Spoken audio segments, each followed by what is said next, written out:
Ya, assalamualaikum warahmatullahi wabarakatuh. Waalaikumsalam. Kami dari kelompok 5 ingin mempresentasikan tentang fertilitas. Saya Danis Setiawan dan dua teman kelompok saya, Putih Siti Nur Azizah dan Zainul Arif. Next. Yang pertama kita akan mempelajari tentang pengertian dari kelahiran atau fertilitas. Fertilitas adalah hasil reproduksi yang nyata dari seorang wanita atau sekelompok wanita. Lalu juga fertilitas itu nggak sama dengan fekunditas. Fekunditas itu potensi atau kesempatan fisik wanita untuk melahirkan.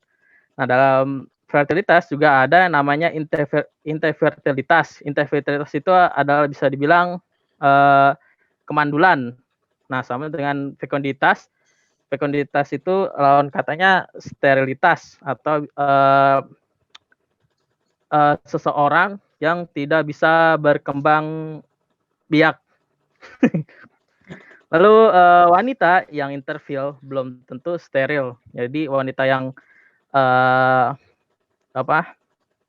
mandul belum tentu bisa berkembang biak. Lalu selanjutnya lahir hidup atau live birth. Menurut UN dan WHO, kelahiran bayi tanpa memperhitungkan lamanya di dalam kandungan, di mana si bayi menunjukkan tanda-tanda kehidupan seperti bernapas, ada denyut jantung, dan denyut tali pusat atau gerak-gerakan otot. Lalu ada lahir mati atau stillbirth. Kelahiran seorang bayi dari kandungan yang berumur minimal sedikit dari 28 minggu tanpa menunjukkan tanda-tanda kehidupan. Jadi bisa dibilang setelah lahir bayi itu ya nggak menunjukkan tanda-tanda kehidupan atau bisa dibilang keguguran. Lalu ada yang namanya abortus. Abortus adalah kematian bayi dalam kandungan dengan umur kehamilan kurang dari 28 minggu. Nah, abortus ada jenisnya. Yang pertama jenis yang tidak disengaja atau spontaneous abortion atau bisa dibilang kata umumnya itu keguguran, dan yang disengaja induced abortion. Nah, dalam yang disengaja ini ada dua alasan. Yang pertama ada alasan medis, mungkin si ibu yang sedang hamil ini mengidap penyakit sehingga harus dilakukan aborsi. Lalu ada alasan kedua itu bukan alasan medis. Nah, bukan alasan medis ini seperti misalnya digugurkan secara sengaja karena mungkin hubungan gelap atau atau ya sebagainya. Lalu ada masa reproduksi atau childbearing age atau usia subur. Masa di mana wanita mampu melahirkan yaitu biasanya pada usia 15 sampai 49 tahun. Nah, di usia 15 tahun biasanya mulai terjadi menstruasi pertama. Namun pada sekarang mungkin menstruasi itu sudah terjadi mungkin kadang kurang dari 15 tahun sudah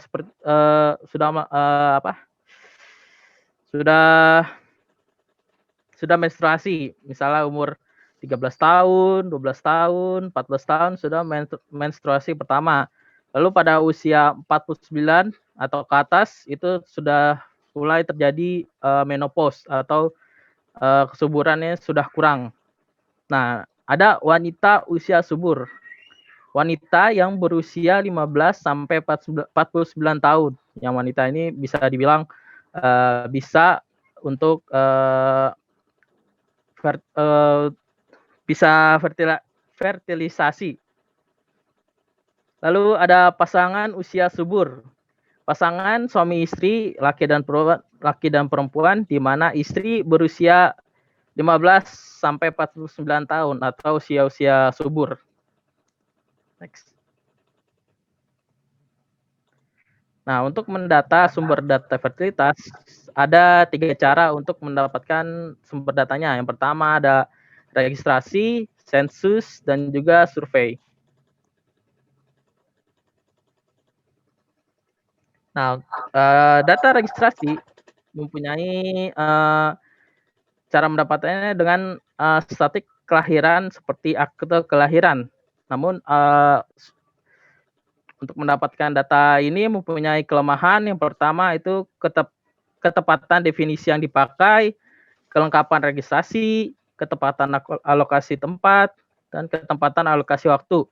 Nah, kelemahan-kelemahan ini disebabkan oleh misalnya penduduknya yang tidak tahu bagaimana registrasi, bagaimana untuk meregistrasikan kelahiran bayi. Nah, yang kedua itu ada penduduk yang tidak memahami pentingnya registrasi. Jadi penduduk ini nggak mengerti apa sih gunanya pentingnya registrasi kelahiran itu. Nah, seperti itu.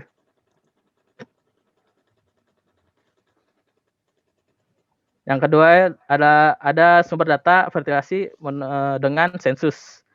Nah, dalam sensus ini data yang tersedia itu komposisi penduduk menurut umur dan jenis kelamin. Lalu ada jumlah anak yang pernah dilahirkan hidup dan jumlah anak yang pernah dilahirkan dalam satu periode tertentu, misalnya ada yang setahun, 2 tahun. Lalu ada data penduduk yang terkait dengan variabel fertilitas seperti usia kawin. Nah, kelemahan dari data sensus itu adalah keterangan jumlah anak tergantung daya ingat ibu. Jadi misalnya ibu tersebut mempunyai banyak anak, karena zaman dahulu banyak anak banyak rezeki, karena anaknya banyak mungkin ada yang ibu tersebut ada yang lupa, misalnya anaknya ada berapa karena anaknya terlalu banyak, apa gimana. Terus ada anak yang sebenarnya ada cuma meninggal, cuma dilupain. Jadi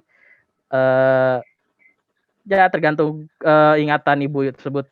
Yang kedua itu kesalahan pelaporan umur. Jadi zaman dulu tuh kan masih susah juga ya untuk melapor kehamilan, atau juga yang di desa-desa yang di pedalaman itu apa susah untuk aksesnya, sehingga ada juga ibu yang lupa kapan anaknya lahir. Next. Nah, yang ketiga itu ada sumber data menurut survei. Nah, data yang tersedia untuk data survei itu riwayat kelahiran atau birth history atau pregnancy story, mulai dari anak yang pertama sampai anak yang terakhir. Kedua itu status kehamilan atau pregnancy status.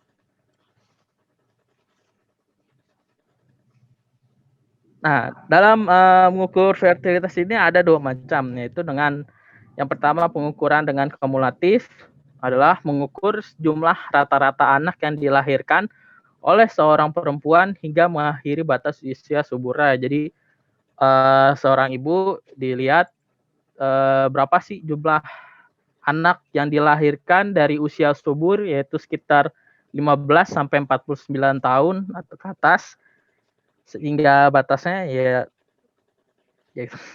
Yang kedua itu ada pengukuran fertilitas tahunan.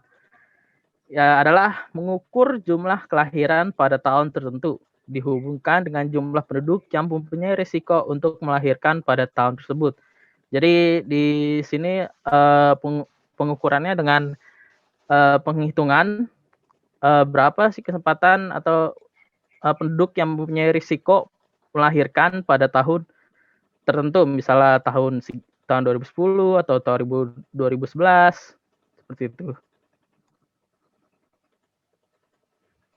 Dah. Lalu ada kesulitan dalam angka fertilitas. Suatu angka atau rate menunjukkan ukuran untuk suatu jangka waktu. Jadi suatu rate ini atau angka hanya menunjukkan dalam jangka waktu yang setelah yang ditentukan. Suatu kelahiran melibatkan kedua orang tuanya. Ya, benar. Penentu penduduk yang exposed to risk di dalam pengukuran fertilitas sangat sukar membedakan live birth, lahir hidup, dan stillbirth, lahir mati.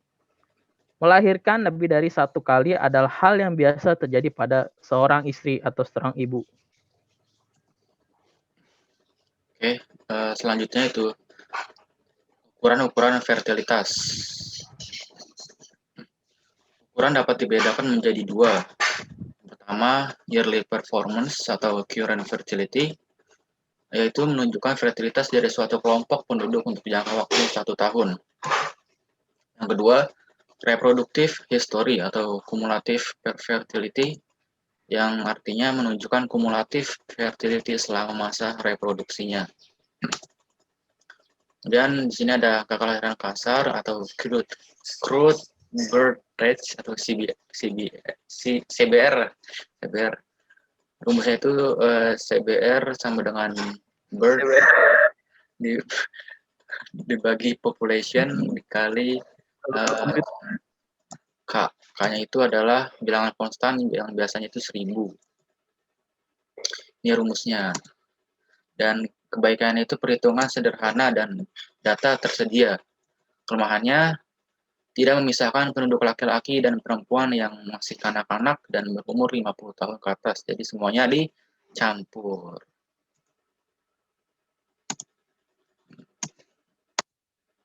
Oke, ini angka kelahiran umum General Fertility Rate atau GFR.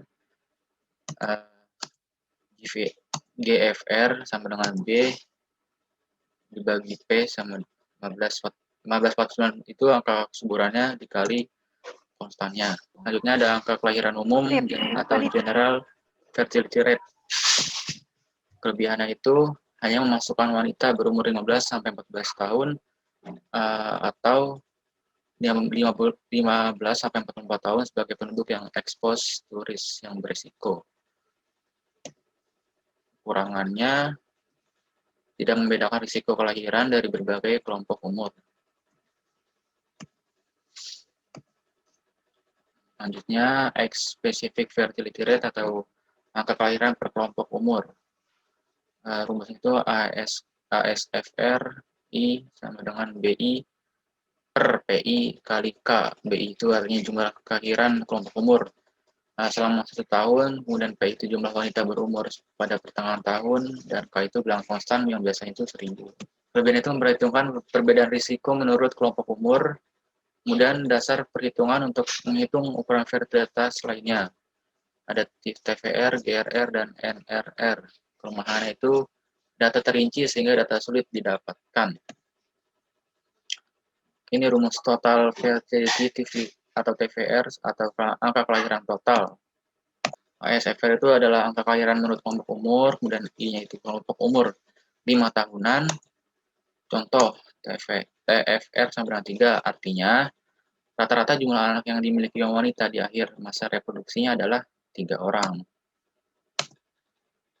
Selanjutnya ini data TFR Indonesia pada tahun 1971, TFR Indonesia 5,6, tahun 2000 TFR-nya 2,34, tahun 2017 TFR-nya 2,3. Penurunan TFR karena keberhasilan KB atau yang biasa dibilang keluarga berencana. Sasaran itu ada sasaran akar rumput, terus mengarahkan semua jalur komunikasi, kerjasama dengan swasta, dan kualitas layanan. Berarti ini 4 poin ini adalah cara sosialisasinya. Kemudian jumlah anak yang pernah dilahirkan atau children ever born, CEB mencerminkan banyaknya kelahiran sekelompok atau beberapa kelompok wanita adalah selama reproduksinya dan disebut juga paritas. Rata-rata jumlah anak yang dilahirkan rumusnya demikian, cukup rumit, dan ada keterangan di sini bahwa CEB sama dengan jumlah anak yang dilahirkan oleh kelompok umur, dan PFI sama dengan jumlah wanita kelompok umur. Rata-rata umur kelompok wanita umur 45 sampai 49 disebut complete family size. Kebaikannya mudah didapatkan informasinya, ada di sensus dan juga survei, dan tidak ada referensi waktu. Kelemahannya, angka paritas menurut kelompok umur akan mengalami kesalahan karena kesalahan pelaporan umur penduduk terutama di negara yang sedang berkembang. Yang kedua, ada kecenderungan semakin tua semakin besar kemungkinannya melupakan jumlah anak yang dilahirkan.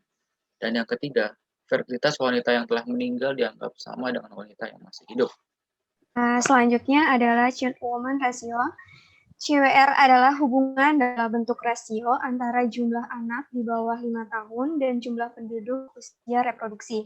Rumusnya itu adalah P0 sampai 4 per PF 15 sampai 44 kali K, atau P0 sampai 4 per PF 15 sampai 44. Nah, kejelasannya itu P0 sampai 4 itu adalah jumlah penduduk umur 0 sampai 4 tahun, lalu P15 sampai 44 yaitu jumlah wanita berumur 15 sampai 44 tahun.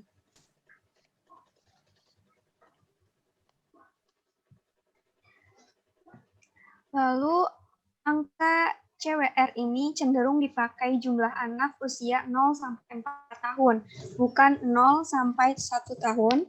Hal ini disebabkan oleh data dari sensus dan survei dipublikasikan dalam 5 tahunan, bukan 1 tahunan. Kekurangan pelapor, under enumeration, lebih banyak terjadi pada usia 0 sampai 1 tahun dibandingkan pada usia 0 sampai 5 tahun. Lalu selanjutnya dalam perhitungan rasio, semakin besar jumlah pembilang, maka semakin stabil.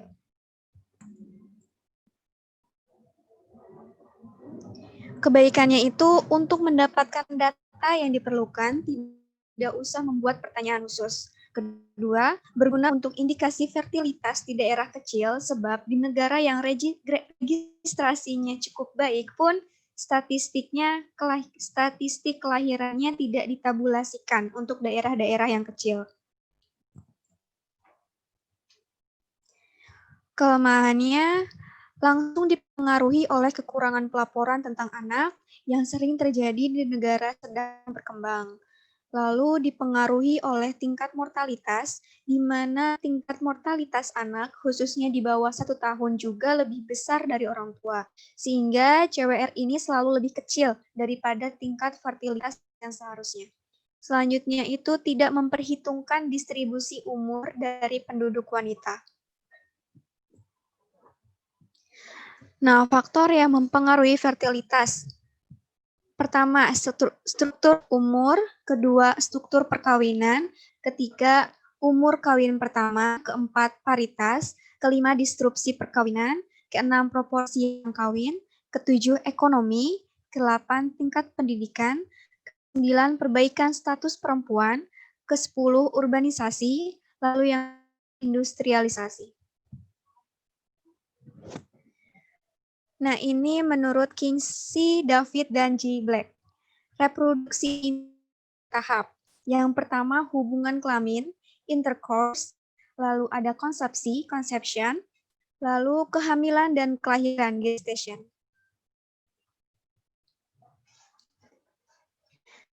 Nah, ini kita akan bahas yang pertama, yaitu variabel intercourse-nya. Di sini ada 6. Yang pertama itu umur memulai hubungan kelamin. Lalu kedua, selibat permanen, yaitu proporsi wanita yang tak pernah mengadakan hubungan kelamin. Ketiga, lamanya berstatus kawin atau lamanya masa reproduksi yang hilang karena perceraian, perpisahan, atau ditinggalkan oleh suami, atau suaminya meninggal. Lalu yang keempat ada abstinensi sukarela. Nah, abstinensi ini itu biasanya di suatu kecanduan seks, di mana apabila dua pasang suami istri, bila ia tidak siap untuk mempunyai anak, ia akan mengikuti program abstinensi ini seperti halnya KB. Nah, di sini abstinensinya sukarela. Jadi sukarela itu tidak terpaksa. Lalu kelima ada abstinensi karena terpaksa. Ini tuh misalkan ia mempunyai penyakit himpotensi, sakit lalu berpisah sementara yang tidak bisa dihindari. Kemudian karena tidak bisa dihindari ini, pasang suami istri ini tidak melakukan hubungan seks itu. Lalu ke-6 ada frekuensi senggama, itu adalah frekuensi hubungan seks, tidak termasuk abstinensi. Selanjutnya itu ada conception variable. Yang pertama itu fekunditas atau infekunditas, kesuburan atau kemandulan biologis yang disebabkan oleh hal-hal yang tidak disengaja. Lalu kedua, menggunakan atau tidak menggunakan alat-alat kontrasepsi, cara kimiawi atau mekanis atau cara-cara yang lain seperti metode ritma dan gamet terputus. Lalu yang ketiga ada fekunditas atau infekunditas yang disebabkan oleh hal-hal yang disengaja, misalnya seperti sterilisasi. Nah, selanjutnya ada gestation variable. Gestation variable ini disebabkan oleh mortalitas kematian janin karena hal-hal yang tidak sengaja, lalu ada mortalitas kematian janin karena hal-hal yang disengaja. Sekian dari kelompok kami, kelompok 5. Kurang lebihnya mohon maaf. Terima kasih. Wassalamualaikum warahmatullahi wabarakatuh.